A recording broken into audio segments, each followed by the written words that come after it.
Government Nifty का trip में discuss कर लेते हैं। तो आज 24 में तो देखोगे कि प्रीवियसली एक अच्छे से डबल टॉप बना के सेलिंग में आया था। प्रीवियसली सेम लेवल से डबल टॉप बना के सेलिंग में गया था।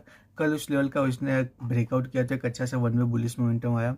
तो अभी फिलहाल देखोगे कि ये हमारे पास यहाँ कंसोलिडेशन किया था वो जोन है, और राउंड नंबर उसके आसपास कहीं मार्केट में गैप डाउन ओपनिंग दिखा रहे हैं।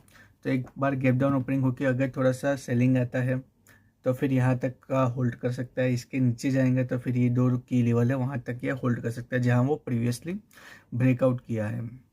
तो यहाँ अगर देखोगे कि अच्छे से दो सिनारी हो सकते हैं कि गैप डाउन ओपनिंग होकर वापस से बुलिश मोमेंटम आ जाए, तो यहाँ डबल टॉप मोमेंट बना के फिर सेलिंग में चला जाए, या तो इसका ब्रेकआउट कर दे, और या तो फिर पुल बैक में जहाँ ये गैप डाउन ओपनिंग होकर और सेलिंग आए, और फिर यहाँ थोड़ा जो कल लेफ्ट आउट हो गए होंगे वो बायर्स वापस से आएंगे इसको बुलिश मोमेंटम में ले जाने के लिए।